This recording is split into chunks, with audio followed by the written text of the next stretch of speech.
What's up, guys? Welcome back to Newswave. You know, one of the biggest issues we've had to start this new console generation is just being able to find the systems, especially the PlayStation 5. Well, now, according to Sony in their latest investors meeting, they're looking to significantly ramp up production of the PS5, going as far as to say they're looking to actually produce more PlayStation systems than they ever have in a year in their history. And we're gonna go over that one here today. Also, we're gonna be talking about what looks like another first-party PlayStation game heading to PC, and we're also going to be going over a new partnership between Nintendo and a developer that could be bringing a whole bunch of remakes to the Switch. Guys, if you enjoy these videos, make sure that like button helps out a ton. And if you're new here to the Spawn Wave channel, make sure you subscribe down below, hit that little notification bell so you can keep up to date with all the uploads that go up on the channel. And we're going to start today with Pokemon Sword and Shield. Specifically, though, Pokemon Sword and Shield leaks as we were leading up to release of those games during the holiday. If you remember, we just randomly had images from what looked like a strategy guide going around in Discords, then they found their way onto Twitter, and they revealed different Pokemon that had not been shown by Game Freak or the Pokemon Company or Nintendo yet. And it looks like Nintendo and the Pokemon Company figured out who it was and took two individuals to court. Well, they have now settled, and well, let's take a look at this from Polygon, where they say the defendants are required to pay the Pokemon Company $150,000 each in damages and attorney's fees. And that's what they settled on. That's not even like the amount they would have had to have faced if they went completely through the court case. Who knows what that would have been. But I've said this before, we'll say it, I'm sure, many, many times in the future. You don't want to mess with Nintendo when it comes to this stuff, and you definitely don't want to mess with the Pokemon Company because they have an obligation to protect what is like the most valuable IP in the world with Pokemon. So if they have to take you to court and make you pay tens of thousands, even hundreds of thousands of dollars to prove a point, they'll do that. Also, there was a lot of talk around Halo Infinite after E3 wrapped, but the Master Chief Collection has continued to roll along with a ton of updates, and it's really come a long way since it first came out because, I mean, it didn't even work then, and now they have continued to add on more and more improvements and new content to all of these different Halo games from back in the day, even with the 2001 when the Xbox and the original Halo came out. But check this out. This is very interesting to me over on Twitter from Mint Blitz saying 343 Industries is doing investigations on increased player counts beyond 16 players for Halo Master Chief Collection, up to 40 to 60 players potentially. This appeared to be in a live stream where it was being discussed with 343 and developers around the idea of this. However, their concerns would be, you know, like, hey, will this actually run on, I don't know, maybe the original Xbox or just the game itself be able to handle all of that? I mean, these are older games that they are bringing up and trying to build up for current platforms. And I kind of feel like they'd be able to do this okay on like the Series X, and PC, whereas they do still have to be mindful of the original Xbox One VCR model. Maybe we get to a point where they don't have to account for that as much anymore, even at all, and they just have modes they're building out for the current platform now with the Series X and the Series S. But wow, having 40 to 60 players, even for something like Big Team Battle, would add an entirely new spin on the game, and that'd be really fun to see. Oh, and Marvel's Avengers was back in the news again. Let's go over here to Twitter, where they say, we are currently testing a solution to the issue of personal information, including the player's IP address and username being displayed on screen on PS5, and plan to deploy a hotfix tomorrow at around 8 a.m. Pacific time. PlayStation 5 players should refrain from streaming or posting screenshots online until then, as sensitive information may be displayed. That's right. They pushed a hotfix that ended up putting your IP address and your username directly on screen. So if you decided to stream or, yes, have a screenshot that you decided to post up online, people would just see your IP address and your username right there. Some were actually posting up what it looked like with, of course, that information blurred out. It was like right there in the middle. And Avengers, it keeps coming up for a few different things. It comes up for these kind of weird glitches and hotfixes they push, comes up for different costume issues and of course microtransactions, those kind of things with live services, and it comes up for player counts being kind of low. So I guess the positive here is that enough people were playing to notice and bring this up. So there's that, I guess. I will see if they fix it today though. So yeah, just look out for those hot fixes for the Avengers that apparently puts your IP address right in the middle of the screen. And guys, with some of the quick news out of the way, let's get into the bigger stuff. Let's start right away with Sony and their PlayStation studios and their games that they keep putting on PC, these being first-party titles that were exclusive to the PlayStation brand, whether it's the PS4 or even PS5, and they are moving them slowly to PC, kind of testing the waters to see what kind of return they would get through the porting process and what kind of reception they would get from Steam or just PC gamers in general. Well, it looks like things have been going pretty well in that regard, where they shared with investors they saw a 250% return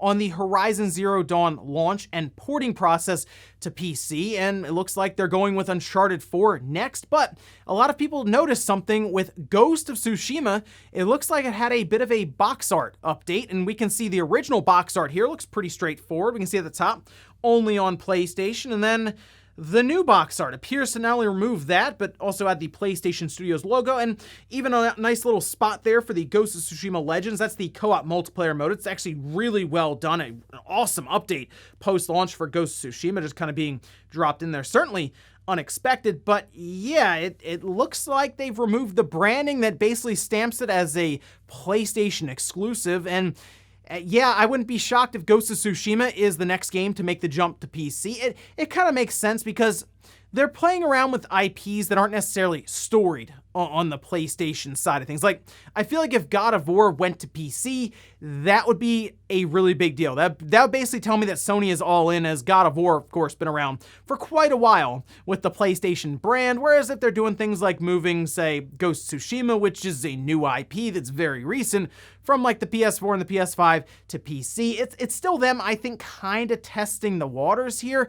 I like the idea of this, though. I think Ghost of Tsushima will be very well received on Steam. I feel like if they do cross-play, maybe even cross-progression, that'd be awesome, between a PC and PlayStation 4 and PS5, it would just continue to add more and more players to that overall community for the Legends side of things with multiplayer, and it would be a lot of fun to try it out on PC with, I'm sure, hopefully, some pretty good graphical options and different things they can include. And I know there's been a lot of reluctance on kind of the PlayStation community side of things, where they're a little concerned that Sony keeps moving these games to PC, but really, Sony, I just don't think they look at the PC platform as being a big competitor for the PlayStation console. They more or less look at the Xbox and the Switch as direct competitors, whereas the PC platform is more a way for them to continue generating revenue for, let's face it, games that are going to cost a lot of money, like $50 to $100 million, I'm sure, for the production and marketing, maybe even more than that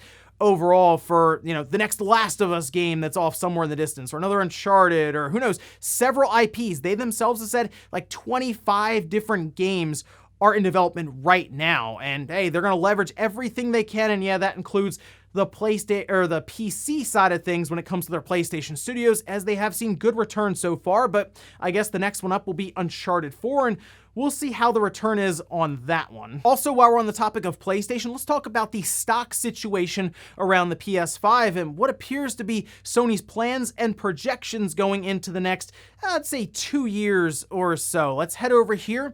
This was posted up online and shared on Reset Era, where it was translated. It says, on the morning of June 22nd, the Sony Group held a general meeting of shareholders in Tokyo.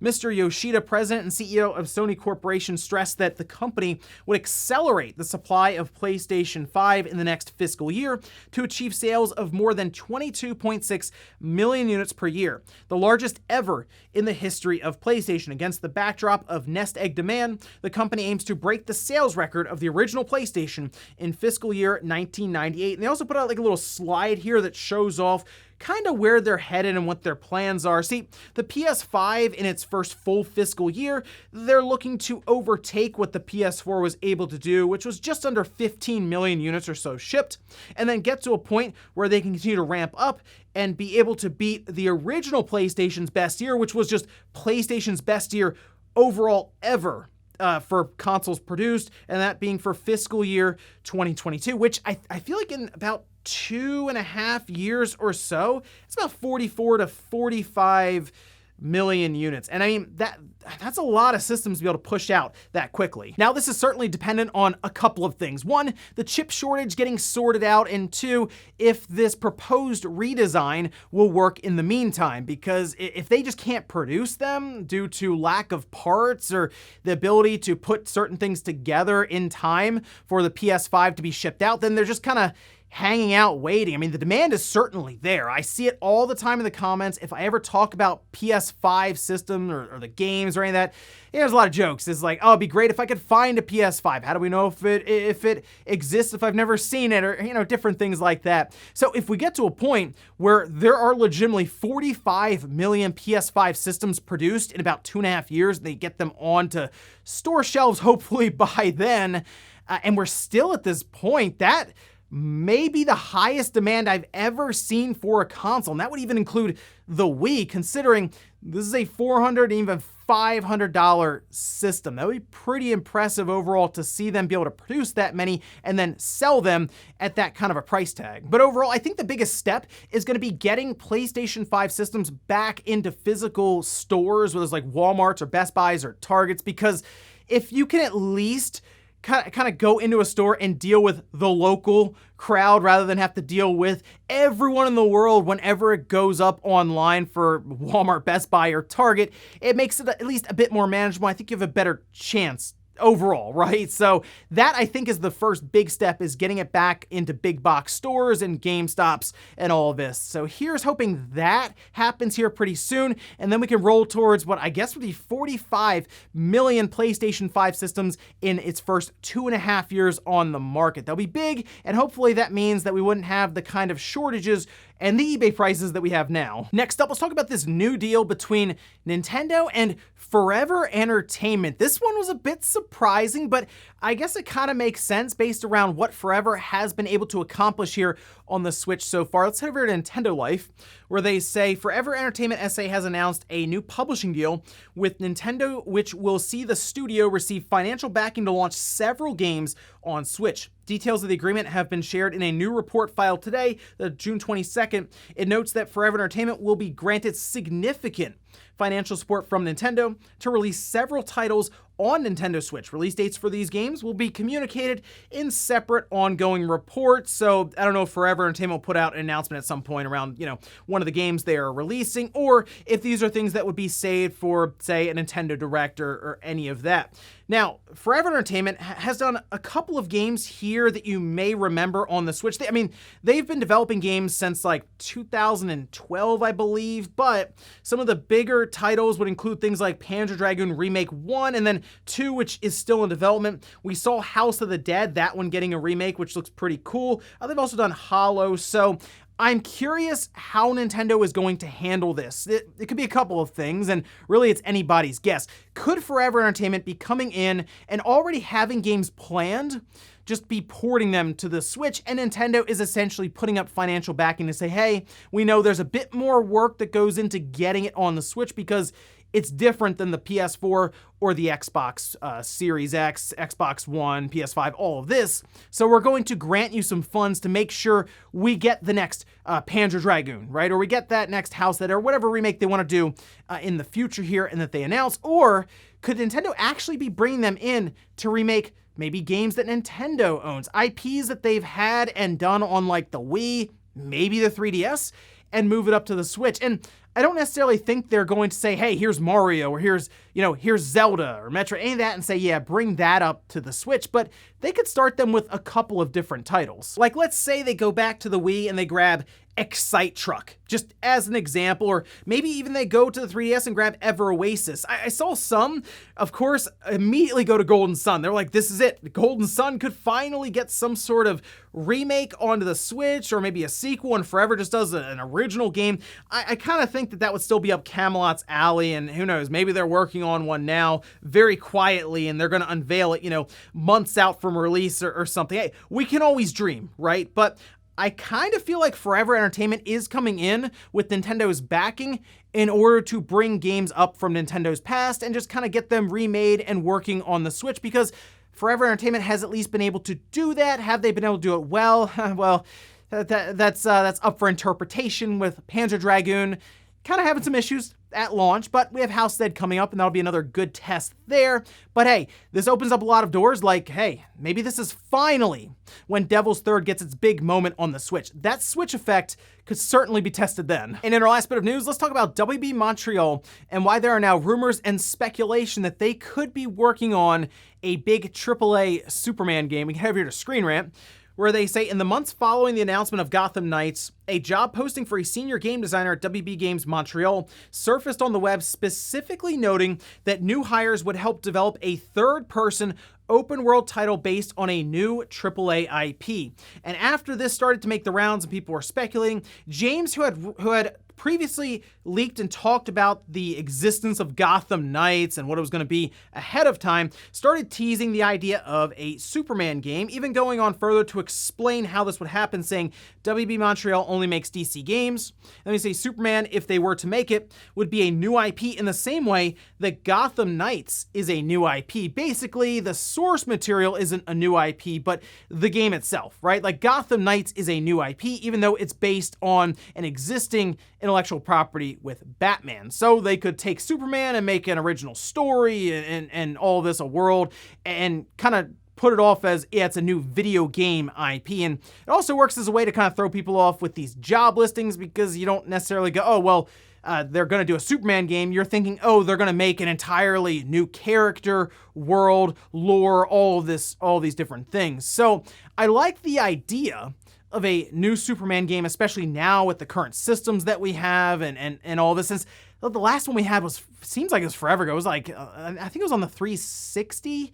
It's been a while since we've had a Superman game, and there were rumors that we've had several Superman games canceled since then, because it's hard, I guess, to make a Superman game. You have to do some video game logic where I guess Superman loses his powers because he's just very, very powerful, right? You could do what you do with like Samus and Metroid, where you take away her armor pieces and technology. You got to rebuild your suit as you go through, like Metroid Prime. But that's, I think, the biggest thing that they were running into. There were talks that Rocksteady was working on a Superman game at one point. We find out that they are doing Suicide Squad. So I like this idea, but I'd be curious to see how they would go about it. Who knows? Maybe just say, hey, you're just Superman, you're really powerful, have fun just blowing everything up in Metropolis. And before we go to the comment of the day, we're taking a look at the poll that I posted up yesterday, where I asked, are you now sold that Blue Box Studios has nothing to do with Kojima? 24% of you said, yes, it was fun to speculate, but it looks like it's over. 15% of you, hey, are still holding out hope, saying no, something still seems off. And then 61% of you said, I have no idea what's going on. And I saw a few of you said, I was following the situation, but I still chose the third option because I don't know what's going on, since, I mean, if you look at the history of this that's really happened in the last week or so, and we were talking about pages and pages of all these connections people were making. It is a lot to follow. I do think, though, we got to a point where people really wanted Kojima to be involved in some way, and this just be a big ruse that, well, people figured out early, but it legitimately looks like that is not the case. And I guess an indie developer and small studio leaning into this a bit too much, because now it's just kind of set up for disappointment. Even if the game looked amazing, people would say, yeah, but Kojima's not part of it. And we'll finish up with the comment of the day, as you're seeing here. This is from Random Gecko saying, imagine if Nintendo just trolled everyone at E3 by saying we have a new piece of hardware we would like to show you, but then revealed the Zelda Game & Watch. That would have been amazing. By the way, I kind of think that Nintendo is just missing out on all these opportunities to just troll the internet. And they could just string people on for weeks. I mean, really, they could show up on Twitter, have a silhouette of a box, and say, stay tuned for this Pro announcement. And it's going to happen in 3 or 4 days. Then do this countdown every day. And then on the last day, they reveal a new colored Nintendo Switch Pro controller. I mean, people would go crazy about it. It'd be a ton of fun. And I just think now, more than ever, Nintendo kind of play around with it. Who knows? Maybe they still will. Obviously, they had a sense of humor with the Chibi Robo that was on fire when people were begging them to announce that Direct Mini. So you never know. I guess we'll just keep an eye on their Twitter. And ladies and gentlemen, that's going to do it here for Newswave. If you enjoyed this video, guys, hit that like button, really helps out. If not, hit the dislike. Leave comments down below about everything we talked about here today. Where's the PlayStation 5 stock situation? Do you think that Sony will be able to get about 45 million PlayStation 5 systems shipped out to stores in the first 2.5 years? And then also, what do you think about this Nintendo Forever Entertainment partnership? What games would you like to see Forever bring to the Switch? And then how do you make a good Superman game for the current consoles? Let me know down in the comments. Thanks guys for watching, and I'll see you next time.